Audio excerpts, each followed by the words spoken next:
Welcome to Business Cake. This is a show where we talk creativity, work, and ideas. In today's conversation, Patrick and I are joined by Sandeep Misra. Sandeep is the co-founder of a tech startup called Healed, and they are focused on sustainable lifestyle changes for people with diabetes or pre-diabetes. You can get it in any app store. Sandeep goes into his story, what it was like growing up in the US as a first-gen immigrant, how to deal with discomfort, pain, and failure, and most importantly, how to build in a way where you keep your priorities straight, but you can also be successful. This is a fun conversation, a wonderful slice of cake. Let's dive in.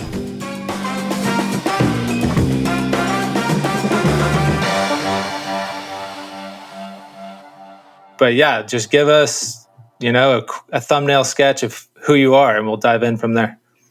Yeah. So, yesterday I made the official announcement of me joining or me being at Healed, and kind of, left it on the side for a while.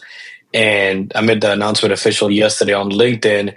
But the way I started out was a letter to 23-year-old myself back in the day. Right. And as I started thinking a lot about, all that time frame, and to your question about, a little bit about myself and kind of where my journey looks like. Man, I'm a first generation immigrant, if you will, right? I moved to US at the age of 16 on my own. My parents, they stayed back in India to help my brother, who was going through engineering school at that time, and dad was working. So I moved here, lived with my aunt and uncle, who I had not necessarily known. I had met them a couple of times prior to that in my life, but didn't really know them that well. And obviously I owe a lot to them about where I am now. But back then, as a 16-year-old teenager, moving from India to US, no friends, no nothing, learning everything from scratch. So that was the beginning of, what we are now. Moved from India, went to school at KU. I finished my high school in Kansas City, or in Overland Park, Kansas.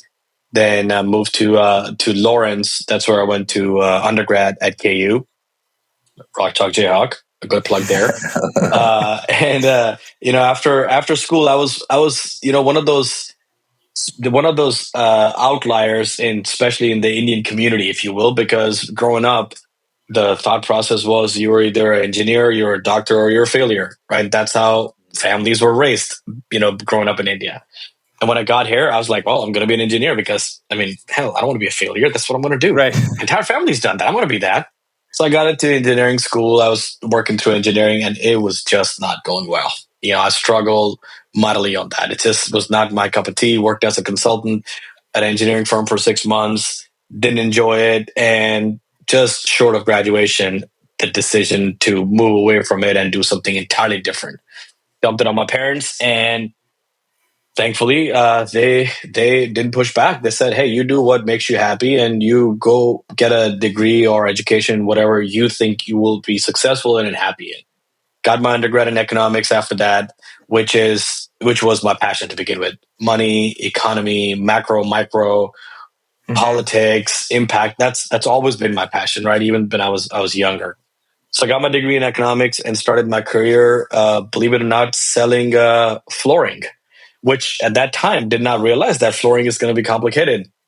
But holy crap, going through those manufacturing plants and getting the tour of how it's made and learning the chemistry behind it and the process of manufacturing gave me a newfound respect for an industry and a business that I had no idea about.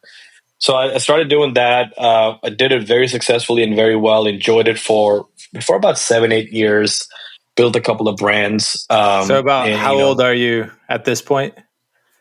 Oh gosh, 23, 24-ish at that time. So I was in the flooring business till I was about 30. Okay. And decided to First go sales get my job. huh. Was that your first sales job? Yeah. I was working with high or major developers, commercial builders, architects, designers. So getting to see a side of again, this is completely new to me. I had no idea how this stuff worked to begin with, right? So Yeah. nobody in my family had done that before, so I couldn't lean on anybody to say, "Man, how did you solve this problem? Or how did you do this, that, or the other?" Right? Yeah. All on my own, trying to learn with help for the company. Just to that, one of the things Maria and I have talked about, and Mm, then Patrick and I is around discomfort. And I think mm, being a first gen immigrant into the US, discomfort is just like part of your world. ah, You everything is new. You're having to adjust and adapt. And Maria has talked about that growing up here. mhm, My grandfather went through it. But mhm. the and then stepping into flooring, something you have no idea about. But so just talk about, how do you view that? Like, how do you view having to push through something new, Yeah, or stepping into something you have no idea about? There's a lot of unknowns, and yeah. your relationship with that. Yeah, that great question, man. I feel that again, if you're comfortable, you are not growing. That's I mean, I know it's a cliche. A lot of people use that, but to me, gosh, you don't even learn how to walk if you're not used to discomfort, right? I mean, you're gonna fall. You're gonna scrape your knees. You're gonna bust your face. That's just the most basic thing of learning how to walk. So if you're not if you're going to be scared to do that, you're never going to learn how to walk. And that's the same analogy as you get older, right? So for me, moving to US was a chance of getting. I was looking at the future and discomfort. If you look at it from what the outcome's going to be, it's much easier to look at that discomfort and say, hey, it's part of the process, man.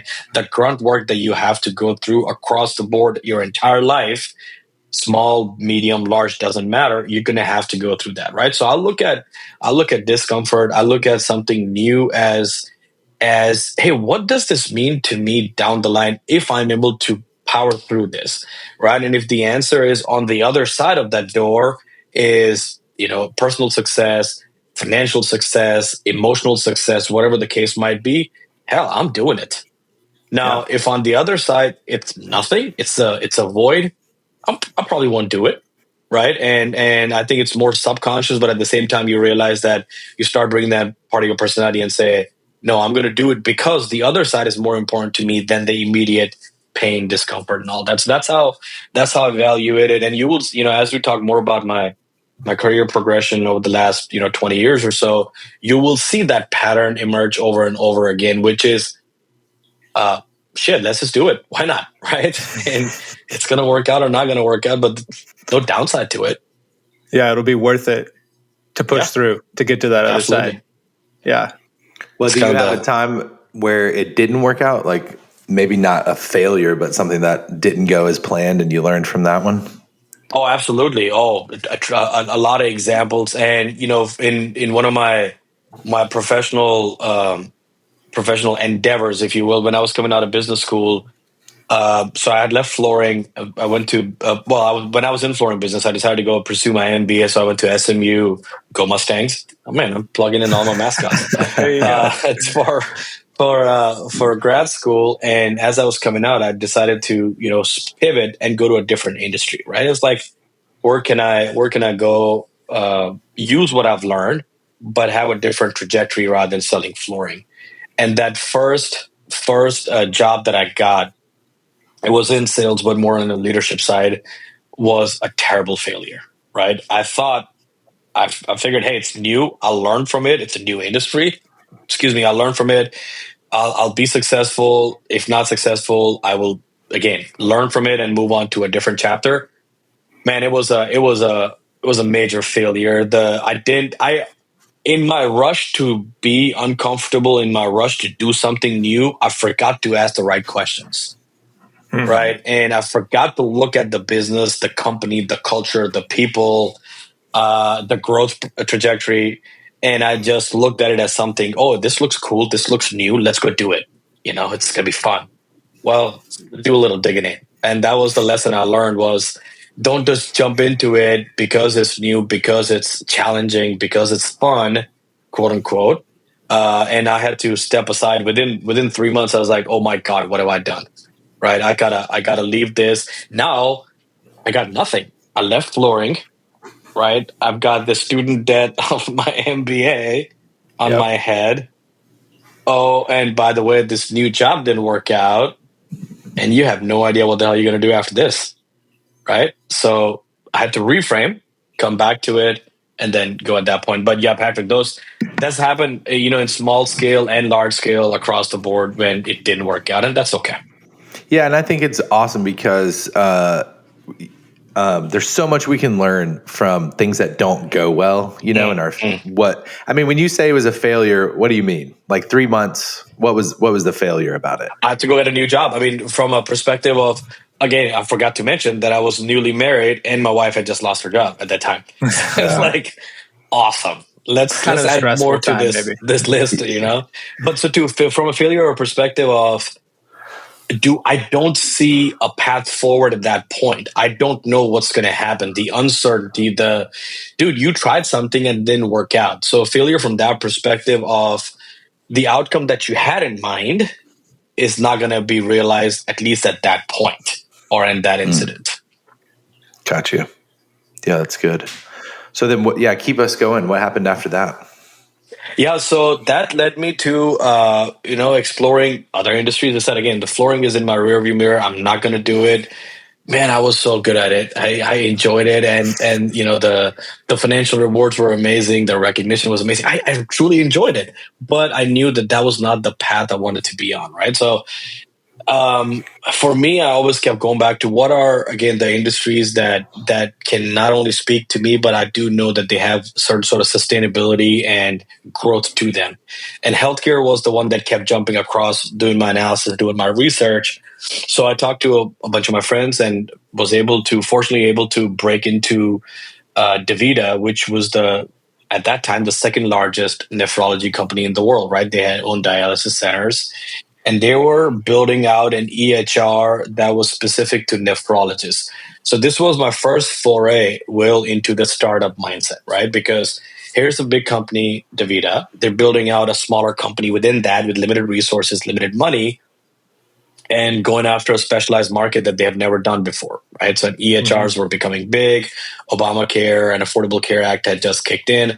So I joined DaVita, or was fortunate enough to get into DaVita through some personal connections and recommendations to get in, and join their sales organization and see how it works. See the first path of, you're in a startup in the tech world. You got to go build it, right? You got to go build it from scratch. Go make this cold calls and lunches and dinners and ass kissing and all of that comes with that, right?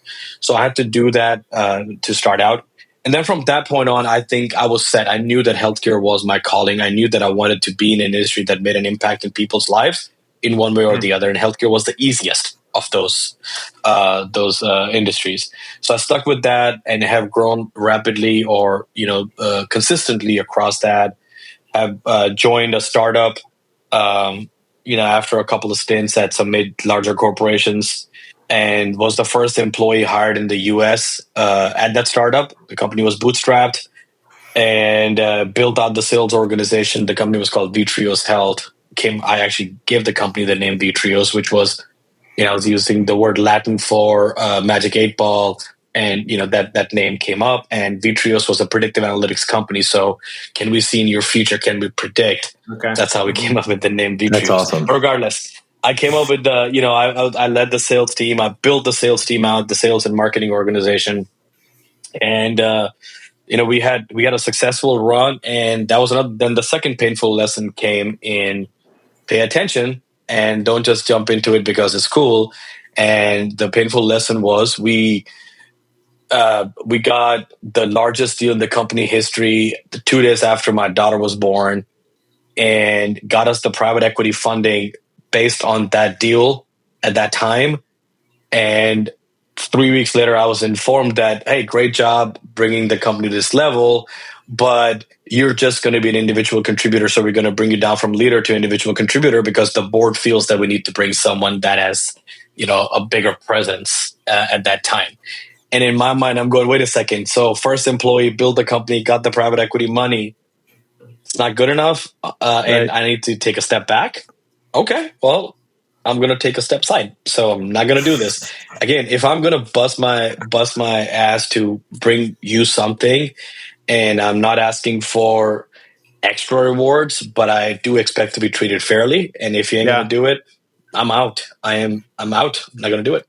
That was probably private equity driven, right?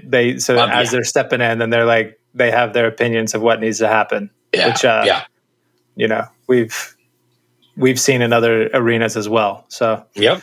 yeah, that sucks. That sucks. It did. It did majorly. And because I had missed, honestly, my son was born right before I had joined the startup. So for the first 2, 3 years of his life, I was so busy with work that in my opinion, I sacrificed the most important thing at that time of my life, being a parent, to build this thing, right? Build this company. And then to get kind of shattered in a heartbeat, that hurts, man. That hurts a lot. And I was like, maybe I shouldn't go work for smaller companies or startups where now this is the second time this has happened to me, and maybe it's me, maybe it's not them. I gotta pay attention.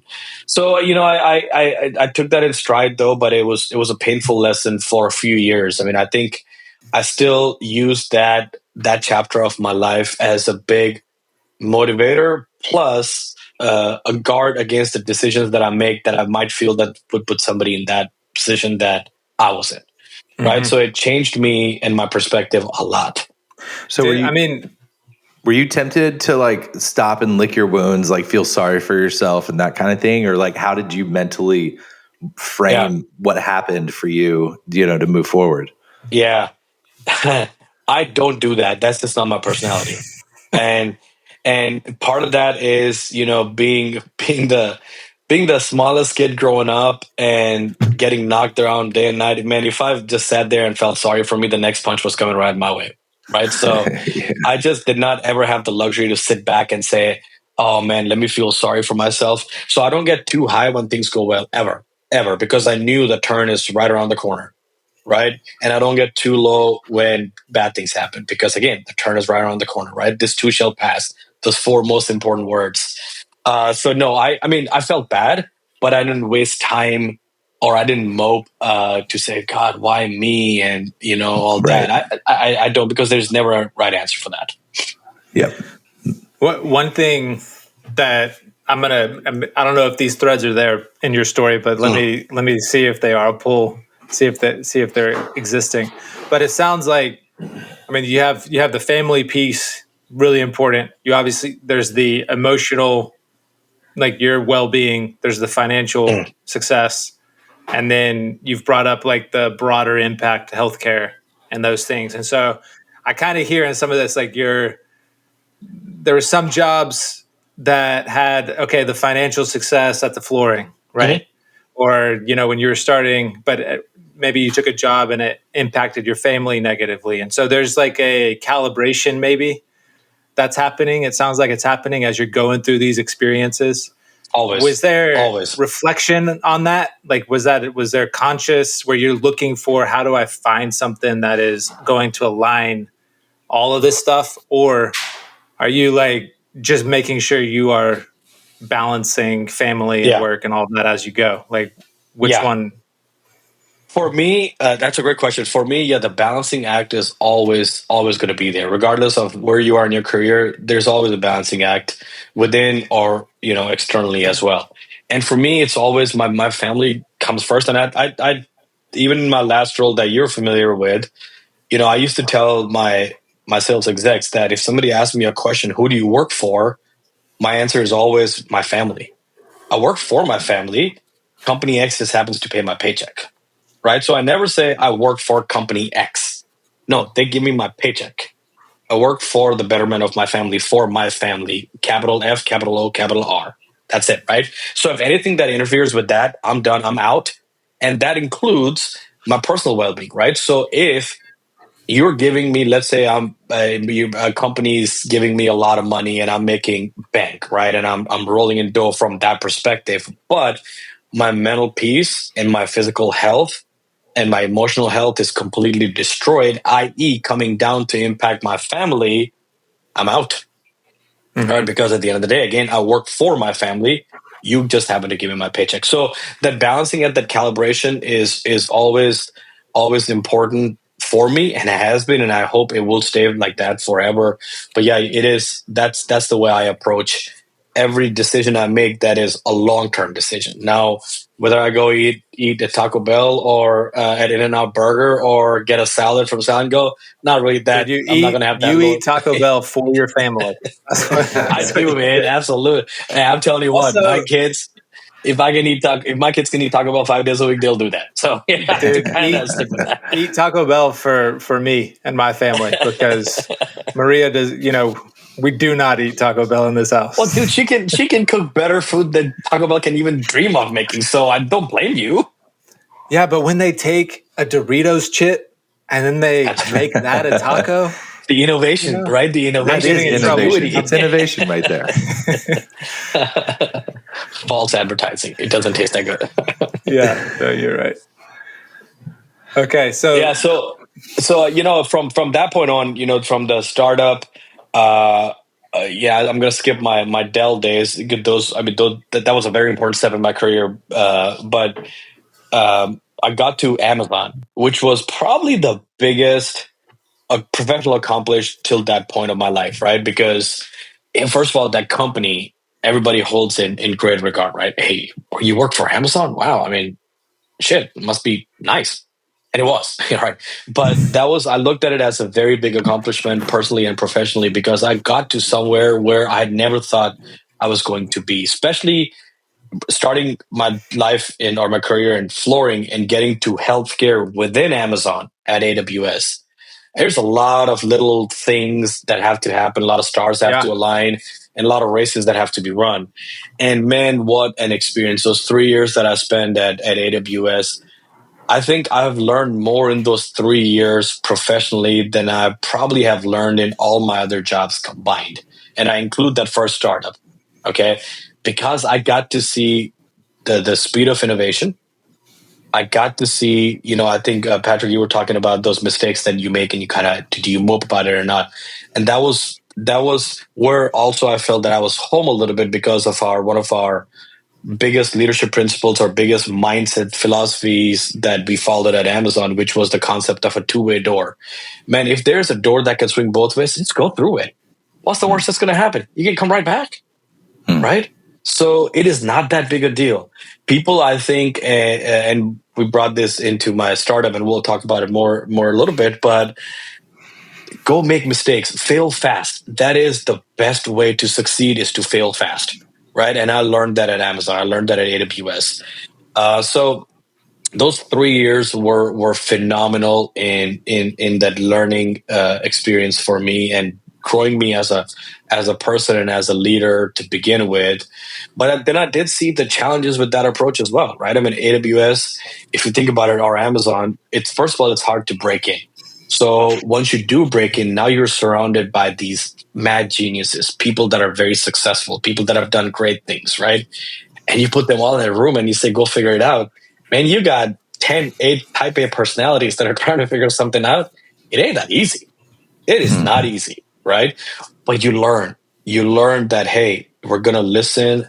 We're going to operate in a manner that is best suited for the company. And then we're going to go from there, right? So those 3 years were probably the most rewarding from a learning perspective at Amazon.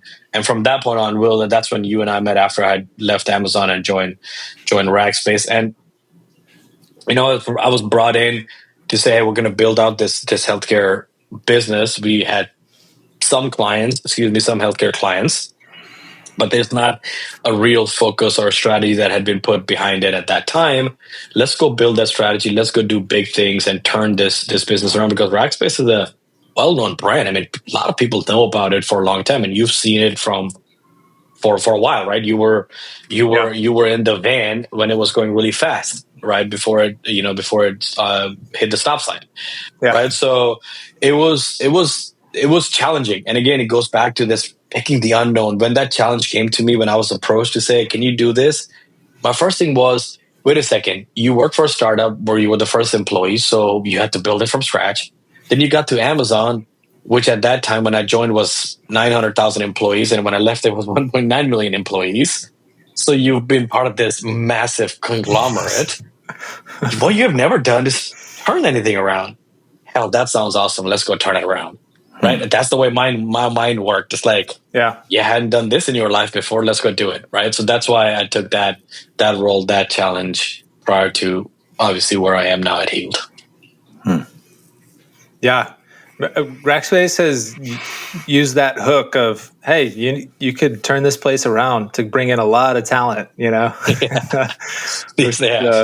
still, anyways, still waiting on the turnaround. Yeah. That's our stocks tell us that, right? Yes, exactly. Okay, so 3 years at Amazon, but you look at that as highest impact. You mentioned the two-way door. I don't know if you explicitly said this, but just from some of the AWS culture, I know there's the assumption where you step into a conversation and you're right, but you're willing to be wrong and disagree and commit. So I think like there's both of those tensions where you're supposed to be right a lot of times, which generates a lot of that type A conversation you were probably referencing. Absolutely. Yeah, it does. One thing that I've drawn a lot from Bezos and like reading his letters or just over the years, different interviews and books and stuff, is he talked about leadership and how a leader if you're leading and you're at the top of a company, small or large, you need to be thinking 5-7 years down the line. And then your leaders need to be thinking, 3-5, their leaders 1 year. And then frontline, you're thinking, a quarter. And so he had that long-term vision, which you've brought up a lot. And that has just meant a lot to me as I look at my life, as I look at things, is having that long-term view where you're saying, is this willing to go through? Like it's going to be a dip, but is what I'm going to get out of it on the other side going to be worth it? And it's hard to lead, I think, if you don't have that view in general. But absolutely. And if you're going to be, imagine it this way, if in my current role, especially at the startup, hey, we're building our team. We're going to grow as a company. We're going to do big things. All right, tell me, where do you want to be in 5 years or 6 years? I don't know, somewhere. My God, that is a terrible answer, right? So even the people that you're bringing on board, if nothing else, it gives them the comfort that we've got somebody that is putting thought through it. So that's one less cognitive load on everybody else's mind to say, no, there is a group of people or there is a leader or there are a set of leaders that are thinking like that. So we got you. You go do what you're best at. Okay. We'll pave the road for you. We will lay it down for you. You're just going to have to walk on it. Now, it's a real hard sell just to go to somebody and say, we have no idea where the hell the road is. We're not going to know how to pave it. And by the way, we're not going to pave it. So, yay, let's go do it. God, that's a shitty way to sell a vision, right? So I think that having that mindset, and obviously Jeff Bezos is brilliant at that. A lot of leaders, that we hear about, in the tech world are like that. And yeah, there's something to be said. Being in that room, being with that pressure, that you start soaking it in, right? It's that osmosis that you go, oh my God, I got to think like that too, because that is the right way to think to begin with. And so, yeah, it was a big factor. Patch, how do you see that, or like when you think about that? Because I think both Sandeep and I, from the tech world and background, I think we would resonate with that. In small businesses, with small business that you've worked with, like, does that translate as easily? You're talking about like looking 5 to 7 years ahead, and the long-term thinking, the big vision, that kind of thing. I mean, I think small to medium, we're talking upwards of 40-50 million in revenue. So it's not just like tiny, but I think it comes down to me for, if you aim at nothing, you're going to hit it. And so if you're not going somewhere intentionally, then the people around you and your clients or customers, whatever, they're going to dictate where you go. And I think the danger is if it's profitable to do that in the beginning, because then you can just stay busy doing stuff, you're making money, and it's like you don't know where you're going to end up. Right. And so I think personally, I've found that if you choose the direction you're going to go, it's actually possible to get there by, set that 5 to 7 years, set the 3 to 5, set the 1 to 3, all the way down to what are you doing today because, my business coach and I, we work on that. Like, what is on my task list today that's tied to those goals over there? Because I know where I want to go. And so, yeah, I mean, I think it definitely resonates and has a place. I think the difference is when you're leading several hundred people, right? It's like you have to cast a vision that's inspiring. And it's if you're in a small to medium business, you might not need like that huge of an inspiring vision. You just need to know like, hey, this is the direction we're headed. So I think there is some difference, but overall, yeah, if you let other people determine your direction and your journey, your destination, they will do it. Mm-hmm. Well said. You might not like where you end up. You probably won't. But, you won't.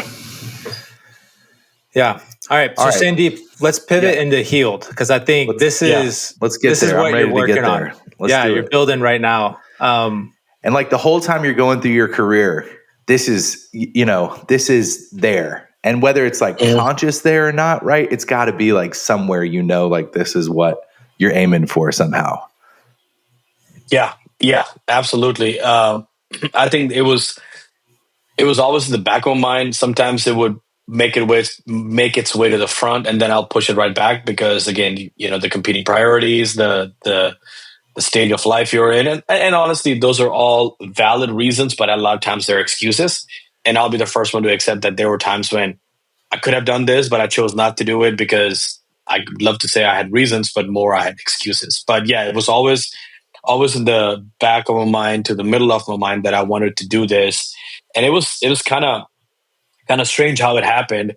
So one of my co-founders in the company who serves as the CEO of the company, I've known him for a long time, right? He actually went to undergrad with my wife. So my wife's known him for almost 25 years. So it's, there's that personal connection, has been for a long time. Well, he had a successful exit. He had built a company himself from ground up to almost 350 employees in the services space. And he had sold it to a major corporation. So he was set. I mean, he did well for himself from the metrics perspective, right? But he always had this bug that I want to do something better for humanity. I want to do something that makes a difference where it's passing on to the people, and if nothing else, get the blessings of human beings to say, hey man, this guy did it the right way, or he's doing the right things. So he came to this was shortly after I joined the rack space, maybe a few months in, 6 months into it, and he goes, hey, I want to solve a big problem. I'm going to do it in healthcare, and I'm going to do it with you. Let's go. Like, first of all, you can't spring it on me like that. That's not how it works. Second of all, we need to sit down and we need to talk. We need to think about it. So actually, in this office right here that I'm sitting in, he came over on the weekend, brought the families. The kids were hanging out. The wives were hanging out. It's like, all right, let's just go sit in my office and talk. All right. So we sit in this office and we start putting down healthcare issues on a whiteboard, just left and right. Like, okay, the rev cycle is broken. The patient engagement is broken. The patient experience is broken. My God, the insurance industry is broken. People are not getting paid on time. How are hospitals operating at 0.5% margin, yet they're making, $15 billion in revenue? What the hell's going on, right? So we're getting agitated that it's just not working in healthcare, and we've got a lot of things to choose. And all of a sudden, it dawned on us that at the end of the day, the problems that we're trying to solve, or we were talking about at that time, they were more institutional in nature, not human in nature, not personal in nature. So let's stop. Let's go grab a cup of coffee, because of the coffee fascination, and then we'll come back to the office. So we did that, took a little break, came back, and we said, all right, let's look at it from a disease perspective.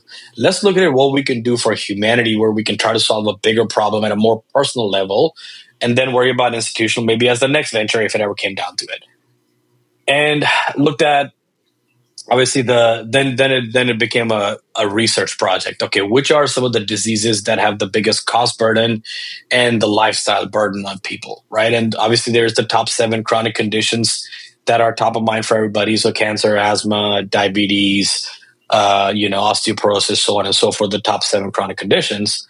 And we, for some reason, zoomed into diabetes because we knew that in order for a disease that is generated by lifestyle, diabetes is primarily a lifestyle disease. Can we impact lifestyle to reverse it? How likely is it? Is it a big enough problem? If you're going to build $1 billion company, solve a $10 billion problem kind of mindset. But even at a more human scale, is that if you're going to make an impact in 1 million people's lives, figure out if there are 100 million people, first of all, that are suffering from it. And the answer was yes, and yes on both fronts, from a business perspective as well as the human impact perspective. So we said, all right, diabetes is it. We're going to focus on diabetes. We're going to figure out how the hell to solve that problem. No clinical background, but let's go do it, right? This is the 2 of us. We'll figure the rest out. And he knew that because I was from the healthcare background, I had a better understanding of how things work in the healthcare setting. What are the cost impact? What are the clinical protocols? A lot of times that go into that. So I what I told him was, you go build it. I'll be more than happy to advise you. I'll be more than happy to tell you kind of how to navigate, but I have committed my time at that time, obviously, to Rackspace to turn around. I am not leaving anybody high and dry. That is on me. That's my personal commitment. I'm not going to do it. So I started advising the company slowly on how to build the product, what to look for, what are the challenges from a consumer perspective, regulatory perspective, healthcare perspective, that you can't just build it and say, hey, can you email us your blood report and we'll come back to you with something? No. You can't do that. That's not allowed, right? As much as he would like to. So I started advising the company on that front, right? And had using my sales background on what could connect with people at a consumer level, right? The consumer behavior aspect. So I was involved from that perspective rather than going full in as what the role that I'm in right now. But the understanding was always, when the product is built and it's ready to be rolled out to the market, we're going to need somebody to take that vision, be the evangelist, be the messenger, build out the go-to-market function, and take it to the next level. And when that happens, the logical step is for me to move in, to step in, and again take that reins from there. So we built it out for the first year or so. So this conversation happened, I think, mid 23. So the geniuses that we have banging away on the laptops, they went and built it. And then we said, you know what? Where should we launch it to begin with? Where can we try it? Where can we see if it's going to work? So we said, hey, it's a company that is at its core made up of a lot of folks that are of the Indian origin. Diabetes is a big problem in India. We've got family members that we can relate to. Let's go launch it in India. Let's try it out there. Let's see if it even works. So we did, quote unquote, a soft launch in India, started, pitching it to family members and all that. And the basic premise was, if you are armed with the right technology, okay, and if you're armed with the human support behind the technology, the chances of you making a lifestyle change is a whole lot more than one or the other, right? So we combined and built the product from a technical perspective to be a single source of truth across several devices. So, hey, every diabetic is trying to monitor their blood sugar in some way, shape, or form, either by finger pricking and using a glucometer, or by constantly monitoring it using a patch on their arm, a continuous glucose monitor. So that becomes the foundation of the tech side. Can we bring in that data? Well, once you brought in that data, how the hell do you analyze that data, right? Now, once you've analyzed that data, can you add other data points on it, be your weight, your BMI, your your heart rate, so on and so forth, to see the overall impact. So let's build the tech to bring in all this data and analyze it and figure out intelligence and insights into that. But then let's provide human support. So with all the things we talked about earlier, the personal stress or the personal challenges that people are going through, they're going to have an impact on you being able to make a lifestyle change that is drastic in nature, right? So can I bring a human being on the phone, like in this setting, and say, All right, talk to me what's going on. I keep seeing your stress level go up because I see your heart rate variability completely off when you go to bed every night. And talk to me what's going on in your life right now. How's work? How are the kids? Right? How's your exercise regimen? Any big financial decisions that you've made that has impacted you? Right? That starts to open up more of a therapy session, for lack of a better term, where people go, man, you know what? My boss is an idiot. He's making my life miserable. I keep getting yelled at. I don't know what to do. I can't sleep. Oh, and by the way, my son is, he's struggling with a kid punching him in the stomach because he's new to school. Right. So all these things are making an impact. So now you can have an open dialogue with a behavioral counselor and say, let me help you solve the mental side of your life so you can focus on the physical side of your life. Right. And we thought that was a great value proposition, or that would help solve the problems. So we started that in India, started with family and friends, and my God, it had dramatic results. Right off the bat, it had dramatic results. Given it by my uncle, who's a diabetic, and the biggest thing my aunt struggles with is he does not want to stick with a regimen because he just avoids it. Our app and the technology side and the human side of it completely changed his mindset. Right. He just started paying more attention. And my aunt's like, my God, he's actually doing things that he's asked to do. And it's all because of your app. It's all because of your technology. So that told us that we had something that we can build, that we can stick to and have an impact. After testing it out in India for a good 6, 8, 10 months, building out the clinical team that's behind the scene, hiring the nutritionist that can give people the guidance on what to eat, how to eat regularly, and how to sequence their meals and things like that. We said, let's take it to the US now and test it out. Okay, so we came out of stealth probably in mid-October. And we call it stealth because, heck, it was not in the US market. It was being tested somewhere else to see the efficacy from a human perspective. So it came out of stealth back in October, November of last year. And that's when I started thinking, I was like, I gotta go full bore head first. So I joined the team at the end of January to start this go-to-market motion to build the business-to-business side. But what we saw was interesting was that coming out of stealth, even with very little money put behind major lead acquisition or marketing, we were able to get over 400 patients to sign up on our platform within the last 4 months. Wow. 4 or 5 months, right? The message resonated with the people that it ain't about technology. It ain't about just an app that tells you what to eat. It ain't about an app that just says, hey, here's your workout plan, go work out. It's more than that. It's all that plus the human side of accountability and change management that made us feel better about what we had built. And it's being validated left and right every single day over the last 5 months. And we're growing pretty rapidly, hence not the need to go to investors just yet from an institutional perspective. Yeah. Yeah. I mean, that's incredible. I think the lifestyle change is it's critical. I love how you thought about the problem. You started with the problem. I think a lot of times people want to build a cool idea, and you guys looking at it is a big problem. So you mentioned, $10 billion type impact, but also with people. Like this could be revolutionary for people's lives, for their health. And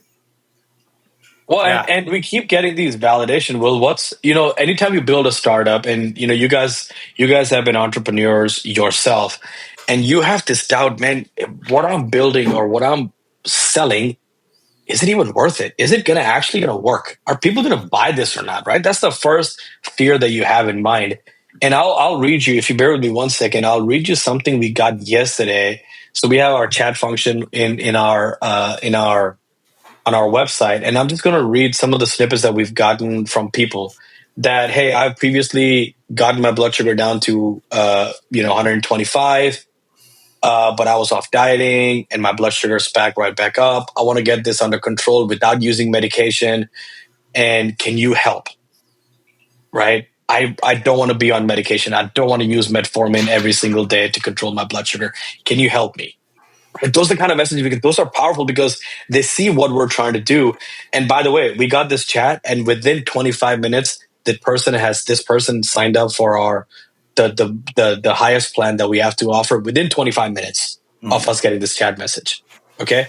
And with the changes that people are going through from a regulatory and insurance perspective, we're getting heartbreaking messages too that, hey, I can't afford my medication. I just lost my insurance. Can you help? Yeah. Right now, this is somebody's father or this is somebody's child that if we can do something. So we are doing a lot of things with our company perspective too, where some of our consumers, some of our customers have been hit by, income issues or lost their job. We're not leaving them hanging high and dry and say, sorry, can't make money off of you. See you later. No, man, we're still working them. We're still offering them counseling because you know what? At the end of the day, this person still needs it. Whether they're able to pay for it right now or not, that's a separate question. But we cannot have double standard as a company and say let's impact humanity. But the moment humanity doesn't have a dollar sign associated with it, well, screw you. You're on your own, And right? especially in those moments when they're stressful and they lost their, that's Yeah. when they need like the most critical help. Yeah. So Yeah. we've stayed with them. It's like, it's okay. We got you. That is We got you. awesome. We'll take care of you. We might have to, subsidize or, offer it for at no cost for, let's say, the next 1 to 2 to 3 months while you're coming back on your feet. That's okay. That's okay. We'll work it out. We'll work it out some way. So that's the big vision, is to impact humanity. The mission statement is reversing diabetes one patient at a time from inside out. The big thing is from inside out, not the GLP-1s. Let me just throw you a GLP-1 from a compound pharmacy and yay, your diabetes is under control. No, not our plan. And it's called Healed, HEALD, and you can get it anywhere, any app store, Android. We're on Android. We're on App Store. The website is iHealed. So the letter I, healed, HEALD.com. Okay. And, it's very simple. You want to reverse your diabetes. You have to be accountable. And that's another thing. We also come across people that are like, hey, I want to sign up for your plan. And my blood sugar will come down to whatever, 100, let's say, in the next 3 months, right? It can. Let's walk us through your personality. Walk us through how you do things. And more we realize this person is going to be, nah, I don't do this. I don't do that. I don't do this. I don't like anybody telling me how to do this. I'm not going to get on a phone. I'm not going to enter my meals. Well, we're not for it. We're not the right solution for you. And God, that is a hard decision to make because as a startup, you want that revenue, man. You need that revenue. Yeah. But you know what I need more is I need members that get it. Right. Okay. And they'll work with us as much as we work with them. So we've had to turn people away. Like, sorry, we're not it. You might be better off getting that Ozempic or that GLP-1 because that's a fast fix, not a sustainable fix. And that's what we can do. Yeah, some people want that silver bullet. I heard somebody say once about the medical field is you're not so much treating the disease in the person, but it's the person that has the disease that you need to think about first. And I think that's what you guys are doing. We're looking at, all right, who is this person? Obviously diabetes is there, but what are they doing? Who are they? What do they need? I think that's awesome. And I think what you just said about clients coming that want that quick fix is also about staying focused on your mission. Because yes, you're trying to build a startup. Yes, you're trying to make money. However, there's another bottom line at play, which is changing people's lives. And so in order to do that, they have to follow this methodology that you guys have created.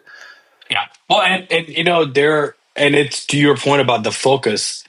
There are so-called competitors to our what we have built, right? There are companies that are saying that they could accomplish the same thing, and they have gone down the path of, again, having the compound pharmacy and using the GLP-1. So when we're sitting in our leadership team meeting and saying, man, this is creating a lot of tension in the industry. Should we go talk to a compound pharmacy? And we've got some that we can go to and say, hey, we want a Healed brand injection that is GLP-1. Let's go sell it, at a lower cost and have people come in. It is a hard decision to say no to. Very hard. But us as leaders within the company, we were consciously making the decision. Nope, we're not. We're going to be the opposite approach of the quick fix. The opposite of quick fix is sustainable. in this case, Yeah. right? So if that's what you're looking for, we're it for you. But if not, we get it. We get it. Your life might be putting you in a direction where you do need that quick fix. I get it. I'm not going to judge you. It's just we're not it for you. So this is particularly for people with diabetes, but would it have applications outside of that? Yeah, great point. So first of all, the diabetics are the ones that see the biggest impact because of the changes that their body can go through and the reliance on medication going down and so on and so forth. But what you have to understand is there are 96 million pre-diabetics in the U.S. Okay, so those are the people that are on the path to diabetes if things don't get done right. So we have a lot of patients that have been tagged pre-diabetic. Myself, I'm a pre-diabetic, right? So I wear my patch on my arm and I use my app and go through it. And my God, the impact it's made in my mindset is tremendous. But yeah, the pre-diabetes or the pre-diabetics are the ones that are really looking at this as a right solution. And then you extend it to women who are pregnant, might have gestational diabetes, right? So that is another segment of population that is starting to explore a lot more of this. And what we're in the process of building out right now, or we're in the process of considering, is diabetes has a major risk, Patrick, to cardiovascular disease, right?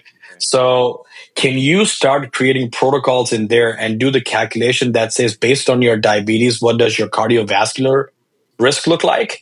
And if so, what can you do to impact that? Right? Again, from a lifestyle modification perspective. So there are offshoots, there are tentacles that are going to come out of this that impact folks in those diseases as well. And as a company, our final plan, if you will, once the dust settles, and I'll look back at this 20 years from now, is to look at all the diseases that could have been impacted by lifestyle and see if we were the company that helped people fix that, right? So be it any sort of autoimmune disorder, or be it maybe thyroid function or diabetes or obesity or whatever the case might be.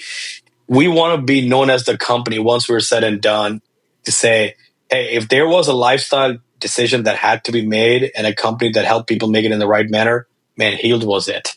Mm-hmm. And that's the final goal. We're starting with diabetes as the first one because I know it's ripe and the biggest impact, the quickest. That's inspiring. Hence the lost hair on my head.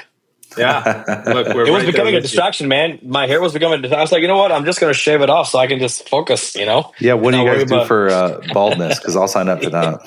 Yeah. It's called Don't Get Married. That's what it's called. Or have kids. Well, that's our mission. Yeah, go ahead. So we do have some who listen and are going through finding investors right now. I'm actually one of those. I listen and I'm going through finding investors. But if you, having just gone through that, having had some of those conversations, and then just in your background doing that, what would you say are lessons or advice that you would give people that are seeking investors? Yeah, great question, man. The first thing I would say is have absolute conviction in what you're building. Okay, don't let anybody question it or doubt it, because when you look at the easiest way to get more of your company is to make you doubt more of your company. Because then you can say, hey, you say your company is worth $100. I think it's worth $50. The moment you show that crack and say, yeah, it's worth $50, guess what? I'm owning 40% of your company rather than the 20% of your company. Right. So from an investor perspective, do not doubt what you're building if you've got the conviction and the right reasons in building what you're building behind it. The second is be prepared to walk away. Right. Be prepared to walk away. If you find an investor that is not going to be the right one from a culture perspective, the right one from a mindset perspective. So us as a company, for example, Healed, being so mission driven, I am never going to work with an investor that is only interested in, hey, I got to get my returns and I got a 2-year window. And if you ain't doing it in 2 years, I'm selling you off for parts and we're good to go. So if I even get that smallest inkling, we're walking away. I will say no to that money. Okay. And I'm okay with that. It's going to be painful. We're going to have to figure out some other ways, but we're walking away. And the third is delay it as long as possible, right? So if you don't need it, don't go for it. Just wait. Just hang in there. Bootstrap it as much as you can. Grow your customer base if possible. But if you absolutely must, go get the funding and go find the investors. Make sure they align with you with your dream, man. Don't sell it for cheap, or don't sell it at all whatsoever. Right? You can have contributors to your dream, and to me, investors are contributors to our dream and our mission and our vision. I'm not selling it to them, right? I'm not selling my vision to you, right? So I think that's the to me that's the biggest not necessarily advice, but that's the biggest thing to watch out for when you're going out to raise the capital and investors. That's good. So Will, what do you hear as he says all that for you? I mean, I love the believing in your idea, because on the flip, I wasn't thinking about it on the flip side. Like, I was thinking about it. Yeah, believe in your idea because you're going to build this, you know. But then if they can get a crack in there, then it devalues, and then it can increase the equity that they're going to pull from it. That's shrewd. I think you're spot on with that. I mean, I watch Shark Tank, right? And I'm amazed that these companies, these folks that pitch to these 4 or 5 brilliant entrepreneurs and investors, and they're negotiating, right? All investing is negotiating at a level where we can agree that that's the value of the company. And the first pushback they give to these people, and they say, "Hey, I'll take $1 million for 20%." The investor goes, "Nah, it's not worth it. I'll take 40% for $1 million."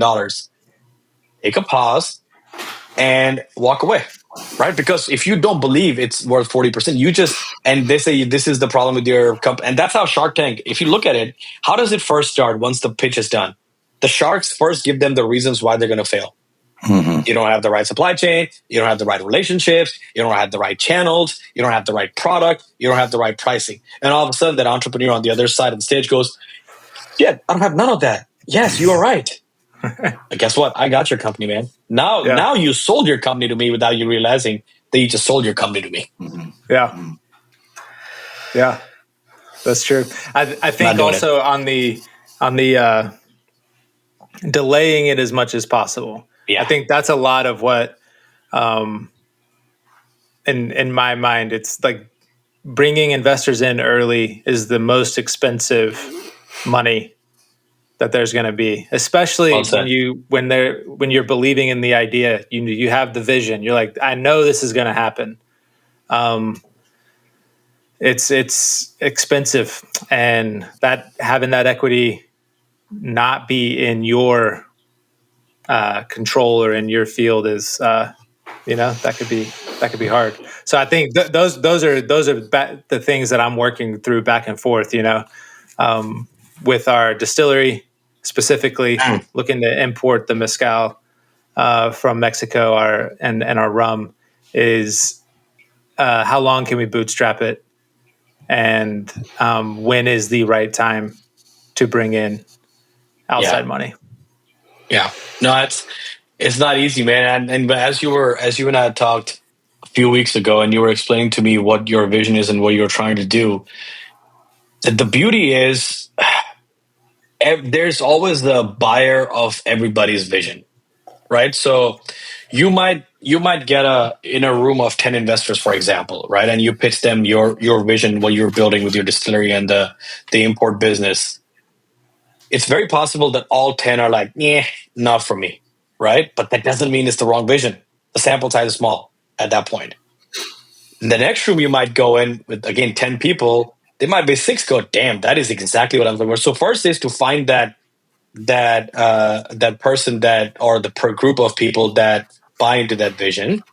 And then it is to make sure that you're not auctioning off your hard-earned dreams and work. Yeah. Well, yeah, and that goes to fit, like making sure that the investors fit you, that you fit the investors, that the money fits, on however the deal is structured, equity or safe notes or whatever. Yeah. like fit is so important. I think that's what a lot of negotiating is. Like, sure, they're kicking around valuation and stuff, but you're also trying to feel out who this person is and like, do we have rapport? Like, can we work together? Which is a huge part of business. It's more intangible, right? Because it's not like written down necessarily, but you feel it and you think it whenever you're interacting with somebody. And that's kind of what you're talking about with mission as well. Yeah, absolutely, Yeah. absolutely, and that fit comes with the hard learnings. And I think younger entrepreneurs or folks that are younger in their career tend to make more of that those mistakes. And it's just the nature of the right. It's the time, the biggest, I guess, teacher in the world. They haven't had that on their side just yet at that point. But folks like us, who've been around the block, quote unquote, proverbially, is you don't, Mr. $100 million man or $200 million company. I'm not scared of you. I'm not. You don't impress me enough to a point that I'm terrified of pushing back and saying, sorry, man, it ain't gonna work out. I apologize. Right. So Let me pivot real quick and just ask you a different question. yeah. So for your two kids, what do you want for them? What do you think about for them in like 20 years from now? Yeah. Yeah, man, that you're asking me the question that I do think about honestly quite a bit. And this goes back to a little bit of my personal upbringing as well. Again, I grew up at a time in India where India was not the economic power that it is right now, right? So opportunities were far and few in between. So it was a dog eat dog world every single day. You had to beat your competition to be, to be better, right? It was just the way I was raised. And that itself brought in a lot of insecurities, right? That brought in a lot of the, man, if I don't do this, am I a failure? Right. And that's the first thing I want my kids to not think about at all whatsoever. Right. So I was driving my son back from his tennis lesson. This was a couple of weeks ago. And my son asked me a very, very interesting question. He goes, Dad, you're working this hard for your company. You're working till late nights and you're up in the morning. You're not getting paid. It's a startup, all that. I get that concept. Aren't you afraid? Aren't you scared? And I was like, man, this is a deep question from a 12-year-old, but okay, I'll take a crack at it. And I said, here's the deal, son. This company could be worth $1 billion or it could be a bust. Okay, those are two very likely outcomes of what I'm doing right now. If it's $1 billion, I learned how to build $1 billion company. If it's a bust, I know what not to do the next time. So don't let that stop you. If you want to do something as you're growing older, as you get to after college or, in your career, if you want to go do something, I got your back. Go do it. Right. And you might succeed based on the metrics that you set, or you might completely fail, but that's okay. So go try it. So in 20 years from now, to answer your question, I want my kids to be able to take the chances that they think they want to do, because that's part of their dream. That's part of their vision that they want to go do. And again, if I can help in any way, get them there, absolutely happy to do so. But if I'm just on the sidelines cheering for them, man, I'm good with that too. But you go do that. That's the first thing. And second of all, and I'm sure this is going to get edited out somewhere, shape, or form, don't become an asshole. Don't become an asshole. Right? So be a decent human being. That's the biggest, most important thing. Because when it's all said and done, nobody's going to look back and say, my God, he was a great VP of sales or a great business owner or a great SVP. Nobody's going to care about that. What you did for people, what impact you made is going to make a difference. So I'm hoping that I can set that example. Me and my wife can for the kids. And if we're lucky enough that they follow it, man, it's worth it. It's all for it. Business Cake is produced by Sound Ops. The music is written by Philip Cusius. And this is hosted by Will and Patrick. If you enjoyed it, please rate us 5 stars wherever you find your podcasts.